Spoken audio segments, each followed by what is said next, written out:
আমার মতে মেয়েদের সুখে থাকার দুইটি গোপন সূত্র হলো, হয় কঠিন ভাবে জামাইকে বসে রাখতে জানতে হবে, না হয় নিজেকে স্বাবলম্বী করে তুলতে হবে। অর্থাৎ হয় স্বামী না হয় মানি। যে কোনো একটা তোমার হাতে থাকা মানে তুমি তোমার স্বাধীন মতামত প্রকাশের অধিকার রাখো। যদি দুইটাই পারো তাহলে তুমি সুপার লেডি, আর যদি একটাও না পারো তুমি বাস্তব জীবনে সাবানার চরিত্র। সারা জীবন আঁচলে মুখ গুজে কাঁদার জন্য প্রস্তুত থাকো। আমি কি না স্বামী না মানি, কোনো কিছুই আমার আয়ত্তে নাই।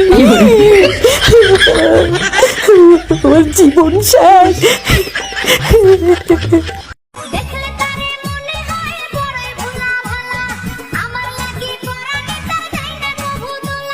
আমার আর আমার জামাইয়ের ঝগড়ায় শিক্ষাগত যোগ্যতা।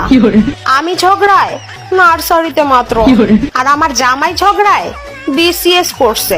কেমনে পারো মই শয়তান বেটার লগে?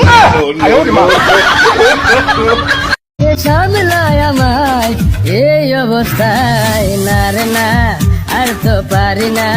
যে সকল আপুরা মনে করতেছো স্বামীকে নিয়ে শ্বশুর শাশুড়ি দেবর ননদ ভাসুর যা সবার কাছ থেকে আলাদা হয়ে থাকবো, তাহলে জীবনে সুখই সুখ এই ভেবে আলাদা হয়ে গেছো, তাদেরকে একটা কথা বলি, ওই যে ওয়ান পিসটাকে নিয়ে তুমি আলাদা হয়ে গেছো না জীবনে সুখের আশায়, ওই ওয়ান পিসটার মধ্যেই শ্বশুর শাশুড়ি দেবর ননদ ভাসুর সবার গুণাগুণ বিদ্যমান। সবার অভাব পূরণ করার জন্য ওই স্বামী নামের ওয়ান পিসটাই যথেষ্ট।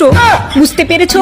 আর কি ভেবেছো একা একা সংসার করলে কোনো নানি শাশুড়ি নাই, দাদি শাশুড়ি নাই, মামি শাশুড়ি নাই, ফুফু শাশুড়ি নাই, মানে জ্বালানোর কেউ নাই, মনে করেছো খুব আরামে থাকবা? তাহলে তোমাদেরকে আমি একটা কথা বলি, ওই যে স্বামী নামক যে ওয়ান পিসটা নিয়ে তোমরা আলাদা হয়ে গেছো না, ওই ওয়ান পিসটার মধ্যে 4টা দাদি শাশুড়ি, 5টা নানি শাশুড়ি, 10টা ফুফু শাশুড়ি, আরো আরো যে কত শাশুড়ি মাসুরি, সবার অভাব পূরণ করার জন্য, ভুল ধরার জন্য ওই স্বামী নামের ওয়ান পিসটাই যথেষ্ট।